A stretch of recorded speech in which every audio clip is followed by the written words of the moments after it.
This is LaserBolt, and welcome to today's video, guys. A lot of you guys requested a Technomancer build, guys. This is going to be part one of the Technomancer build. I have two more builds coming your way. This is going to be the first one I want to put out. This is primarily going to be mostly for solo players, and also if you're playing in groups, this is pretty effective, but I'll tell you what weapons you might want to switch around if you're playing with solo group. But this build is pretty awesome. It's going to be focusing on two major things. Number one, on freeze, and number two, on toxic. We're going to be using these two abilities to allow us to output the most damage we possibly can. I'm going to tell you guys where to get the weapons, where to get the armor, and the best thing about this particular build, you don't need legendaries to actually complete this build. You can do it without legendaries. You just need to have the right stats. So if all this sounds like something you're definitely interested, a like would be greatly appreciated. And let's dive in and take a look at the build. Let's get started with the skills. So for the skills, guys, we're going to be using Blighted Rounds. Blighted Rounds is kind of going to be like the bread and butter for this particular build due to the fact that we're going to try to keep this up as much as we can, allowing us to output a lot of damage. As you guys already know, Blighted Rounds is extremely OP. Then we're also going to be using Cold Snap. Cold Snap is actually going to be really good because it's going to allow us to apply freeze. And when we apply freeze, we actually do more damage. And it also keeps the enemies a little bit static, so it does make it pretty dope. And of course, we're running the Blighted Turret. This is pretty much going to be applying Toxic to all the enemies. This is why it's called the Toxic build, because we're going to primarily be doing a lot of Toxic, which is going to theoretically give us a little bit more damage. Let's take a look at the class. Now, the class looks very similar to other builds you have seen. I did move a couple things around because I feel like the way people build their skill tree on this one, they kind of overuse things that don't need to be used. So let's go ahead and talk about exactly what's going on here. So we're picking up BR 8 Impact Amplifier.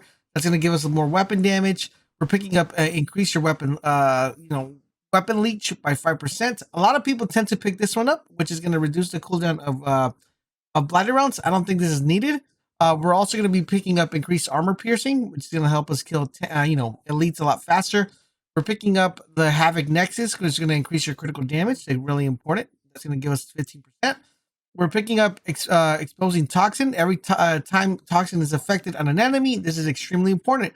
Vulnerability status is inflicted as well. It's extremely important because remember, our Blighted Turret is going to be applying toxic, so that's going to be making all the enemies invulnerable, allowing us to do a ton of damage to those enemies because that invulnerability is really good. Now, this was actually even better before they actually patched it or where they nerfed the invulnerability, but really, really good. We're also going to be picking up this one, which is marked for execution. Vulnerable effect on the enemies is 40% more effective, so that means it's going to last a little bit longer and do a little bit more damage. We're picking up toxin affected on enemies that last 30% longer. A lot of people don't pick this one due to the fact that they feel like it's unnecessary, and they pick this one, which is going to decrease the distance of a long-range weapon. Actually, this is pretty good because the longer the toxic effect is lasting, the longer the invulnerability is lasting, so that's why this is a little bit more effective. If you have this selected on your build, switch it around and you're going to see the benefits of actually doing that. Then we're going to be going increase your weapon damage by 8%. We're getting a decrease of distance considered to be long range weapon. That's so your weapon can be factored into long range, even though it's the distance is kind of gapped a little bit.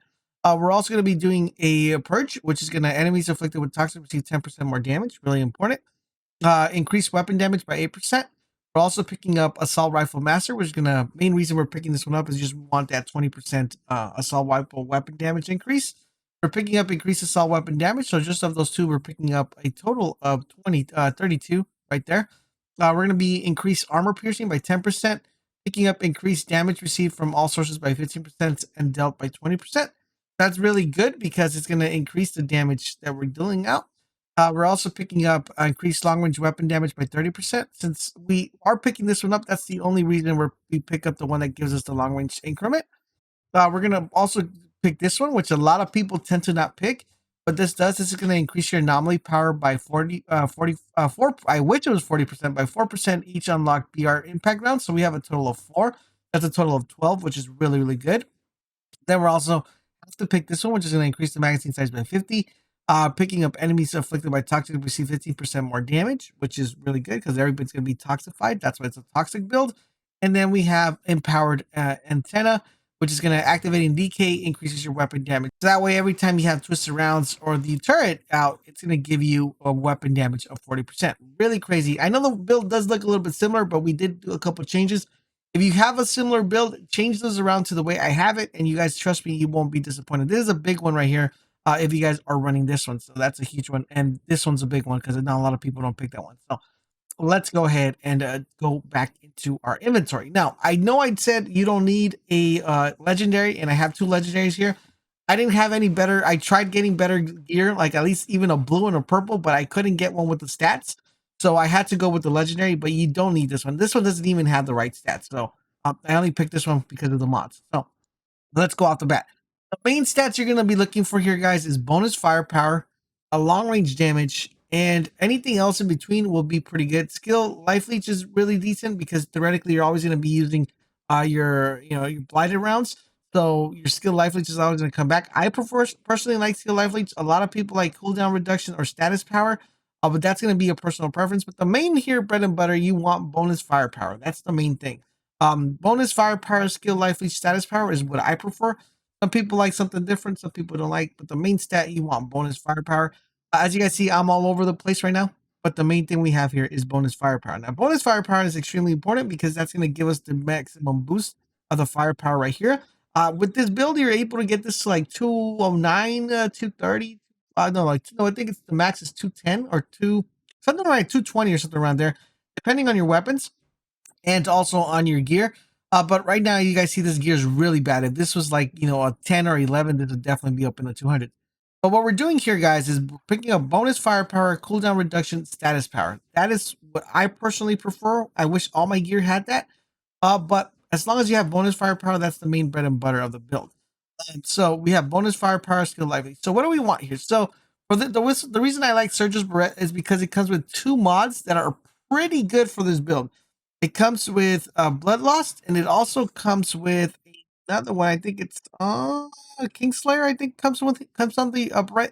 I'm remembering it comes with 2 really good mods. Basically, 2 mods that we're using on this build. The Barrette comes with, so that's actually really good. So, but the reason I switched a couple things around is because I wanted to tie them together. So the mod we're using is Euthanizer. Deals 25% more damage against enemies afflicted by toxic. Really important since everybody's gonna have toxic applied. This is definitely a must for this build, okay? We're also got Bloodlust. Killing shots increase your firepower by 17k. Stacks up to 3 times. Really important. This is a level 2 mod, so all of you guys should be able to roll a purple with that mod, okay? Next up, guys, we have Splash Boost. This is overlooked. Not a lot of people use this one, and to me, this is a sleeper. This is what makes this build really stand out. Blighted rounds increases the splash effect radius of a successful shot by 50%. Extremely important. If you guys don't run this on your build, I'm gonna tell you right now, put it on your build. You guys won't be disappointed. It's gonna make your build go. It's gonna make your clear times go like really, really low compared to what you have right now. If you did a clear like about 12, if you had a clear like you did 12 minutes, you're gonna see it go drop to like 10 or 11 just with that particular change of that splash boost. Next up, guys, we're running Crit Stack. This is a level 2 mod, so theoretically, if you get this on a blue, you get this on a purple. That is what you're looking for. Then you could just apply that 3rd mod into that splash boost right there, or any of the other level 3 mods that I'm going to mention. Basically, what Crit Stack does is says critical shots build up a 5-second stack effect that grants you up to 3,500 anomaly power and 7,723 firepower. Stacks up to 5 times. Since it stacks up to 5 times every time you're landing those crit shots, it's going to be really important. Like theoretically, you don't really need to land crit shots, but if you do, it actually makes it really good because it does stack up. Next up, guys, we're going to be running this one right here, which is Kingslayer. That's the level 3 mod we put in there. Critical hits on an elite increases your firepower by 32k. So this is primarily mostly for elites, and you have to be critting. If you feel like you're not critting, you can probably swap this off with something else. But as of right now, I think it's actually a very viable option if you do plan on landing more crits. This one comes with a level 2 mod called Mitigation from Death. Killing enemies while aiming down sights grants you 45k plus points to armor for 10 seconds, stacks up to 3 times. This is really good because it's going to give you that nice tankiness, and it's not going to make you die that frequently because it's theoretically you're always killing enemies. Your armor is always going to be stacking up every 10 seconds, so it's actually pretty dope. Next up, guys, we have this one, which is called Crook Up the Sleeve. This is a level 1. You could find this. You could probably roll this the way I did. Mine had a perfect roll. I think I had crit stack right here. I swapped it for radical therapy, but basically what this does, blighted rounds while the skill is active, killing shots grant up to 30% extra bullets to your mag. Really important because this one's going to allow you to kind of keep that blighted rounds active constantly over and over and over without having to reload. There's going to be times you're going to, like if there's no enemies, you're going to probably run out and you have to wait for it to come back. But this is really, really effective, and I highly recommend you guys run this one so you never run out of blinded rounds. I'm gonna give you another mod you could probably replace here if you're not gonna be getting those crit shots for the elites. That's gonna help you keep those pretty much those blinded rounds active constantly. And then we have Radical Therapy, deals 15% more damage against enemies inflicted by toxic. Once again, since we are running a toxic build, this is going to be extremely important. 15% here, and remember we have 25 here, so that's going to give you just 40 additional percent just from doing toxic. Last but not least, guys, we have the boots of the Borealis. This is not needed. I have max health, cooldown reduction, long range damage. This one right here, guys, you want bonus firepower, so you want a purple here instead of this legendary. But I just didn't. I didn't have a purple with the stats, so I had to go with what I had. This is kind of affecting my firepower build a little bit, but we are running 3 level 3 mods here because this one comes with Sharp Eye, so I was like, I might as well put this one in to use. Killing enemies while aiming down sights grants you up to 14k firepower for 20 seconds, stacks up 3 times. Really effective. It pairs really well with the other one that I mentioned, that when you're aiming down sights, Kingslayer. No, not Kingslayer. It's going to be critical stats, right? So it stacks up pretty well with that one.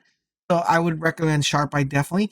And then we have this one, which is going to be Captain Hunter. Increase your damage against elites by 25%. So that's allowing you to kill us those elites really fast. And you guys saw in the clip, I pretty much one-shot them. It's crazy, crazy good. Now, let's talk about weapons. Now, for weapons, guys, there are 3 recommendations I'm going to recommend here. One is going to be the easy option. There's going to be a medium option and a hard option. Okay, so the easy option is this one, guys, getting the Amber Bolt and keeping the killer spree here and adding Bone Shrapnel, the level 2. Do not add the level 3, add the level 2. It's extremely important that you add the level 2 because the level 3 actually has 3-second cooldown. The level 2 one has a 1-second cooldown. I don't know why they did it the way they did it, but I guess it was just too OP. They decided to do it that way. Anyways, what you want to do here, guys, is just make sure you get Killing Spree and Bone Shrapnel, and boom, you're set to go. This particular gun, guys, you're able to get it guaranteed from killing either 3 of the bosses that are found in the game. If you want me to make a video on how to guarantee this drop, let me know, and I will make sure that video gets out to you guys extremely fast and easy. Now, you could also do the hunts as well. Those will give you the weapon as well, but it's a very fascinating way to actually make sure you guys get this legendary every single time. Well, that's the easy option. The harder option would probably be to get the medium option would probably be to get this one, the Earthborn Renegade Assault Rifle. Now, this particular rifle is part of the Hell's Ranger pack. If you have it, you could theoretically go ahead and be able to re-roll this until you get a really high roll. I have a 93.4. That is still good, but the highest ones are like 95.5, 95.4. Those are actually really good. Theoretically speaking, you're able to kind of farm this and be able to get as many as you possibly can. As you guys see here, I have a bunch of blues here that I was trying to get. But the main roll here, you guys, when you guys re-roll these, I'll leave a link to the video on how to actually re-roll these and get the god roll for this in the description so you guys can check it out. But to re-roll these right here, basically you're looking at 370 or higher. This is a 369. You guys can get an idea. It's a 93.4. If it was a 370, you would probably put it at 94. So anything from I would say from 369 or higher, that is what you want to go with when you re-roll these, okay? This one's, I'm going to say it's medium because if you have the Hell's Ranger pack, you could pretty much farm this. It does take a little bit long time, but you're able to actually get this weapon. Once again, guys, we're running the same thing we will be running here. Killing Spree and Bone Shrapnel. Now, this is extremely important because what do these actually do? Killing Spree, it says killing shots increase your damage by 25% for this weapon for 20 seconds. Really, really, really good. It gets a bonus as well, and it stacks up to 3 times, so basically 75%. Next up, guys, we're running Bone Shrapnel. Bone Shrapnel is amazing because killing shots detonate on the enemy's bones and turn them into shrapnel that deal 203 damage and inflicts bleed on the enemies with a 3-meter radius. Bone Shrapnel is amazing, guys. I would highly, highly recommend you guys run it on almost on any build that has to do with blighter rounds or twister rounds. This is extremely, extremely awesome. Next up, guys, I am running this one. Theoretically, I don't even use this weapon. I'm only using this one. But when I do use it, I'm running this one. This is awesome because it helps me kill, like, if there's a bunch of little ads that are just annoying, I'll be able to kill this with a Shadow Comet and Moaning Winds. Just hit that reload, boom, they're dead. And on the pistol, vulnerability bullets so they can be vulnerable. But the main bread and butter here is Moaning Winds. Just reload and boom, the little enemies are dead. I hardly ever use these. This is my bread and butter. This is the only thing I'm using. Now, that's the easy, medium. The hard one would probably be to get this one, the Infernal Seed. I personally prefer this one just because I feel the synergy is better here with Killing Spree and Bone Shrapnel. But this still actually does really good, which comes with the Wrath of Moloch. Critical hits cause an explosion dealing 161k damage. And they inflict burn with a 5 meter radius. This is every 3 seconds. So it's actually pretty good because they're going to be getting ticked with that burn effect. And in addition to that, you're applying Toxic, and you're applying Freeze, so that makes it really crazy. And now we have Bone Shrapnel. So Bone Shrapnel is actually pretty good. Killing shots detonate the enemies. Once again, you guys already know what that does. So that is how you would set this up, all purples, okay? If you guys have the legendaries that would make this build even better is this one right here, guys, which is the, not the Plague, but the, where is it at? This one here. The Boreal's Monarch. This is actually pretty good because this is going to make your, pretty much your Cold Snap really effective because when you kill enemies frozen by the skill, it makes them explode, dealing 252 damage. So it's going to help you kill a lot of enemies, especially when they're frozen. Extremely powerful, and it's going to allow you to kill multiple enemies at once. So theoretically, you would just need 3 pieces of this so to give you the increased weapon damage on frozen enemies, which is really, really cool. Also, crit damage is increased by 90% on all party members for 8 seconds after using Cold Snap. So that's another really good option right there. So if you do have these legendaries, you could probably swap the purple with these legendaries, but I feel like you don't really need the legendaries to actually get this build going. Basically, the Monarch is the way you want to go. Once again, bonus firepower, status power, long range damage as here. It also comes with these crazy mods, which is like Shatter, deals 25 more against enemies afflicted by freeze, boost your damage against enemies afflicted by freeze. So it does help you out get a little bit more damage when it comes to freezing enemies and making this build pretty good. So you theoretically, if you wanted to do this build and have a little bit more damage, you would probably go with 3 sets of Monarch. But I think full purples is the way to go, to be honest. The main bread and butter, guys, for this build is this right here, Earth's Renegade, any of these 2, and also just bonus firepower and, bonus firepower, cooldown reduction, status power, or skill life leech, or long range damage. You will have an amazing build. Now, before I let you go, let me tell you guys exactly the succession you want this to be done. You want to apply blighted rounds to your gun. You want to throw the blighted turret, and then you want to run Cold Snap. You Cold Snap the whole room, shoot the blighted turret to the highest level enemy, like an elite. Kill that elite. When that elite dies, the Bone Shrapnel will dissipate, causing a lot of damage to other enemies. They're being applied toxic. You're getting a lot of toxic damage while this is being done. And that's a rinse and repeat pattern. Your blighted rounds will primarily stay, active the majority of the time, so you don't have to worry about that. You guys should be good to go. Overall, in general, guys, if you have any questions regarding this particular build, let me know in the comment section down below. I'll be more than happy to answer for you guys. I do have 2 more Technomancer builds coming your way, so for those of you guys who don't like just to point and click and shoot, I do have a turret build that's going to be available pretty soon here on the channel. Just waiting for a couple pieces to finally get a certain piece that I'm missing to actually make it work. And those will be up on the channel very soon. I do hope you guys are finding these videos helpful and informative. If you are, do me a huge favor, guys. Drop a like, drop a comment. But most importantly, subscribe to the channel. Turn on those notifications so you guys won't miss when we go live. This is a late game build. So if you want to do 16-15s, there's an easy clear. Thank you guys for watching, and I will catch you guys on the next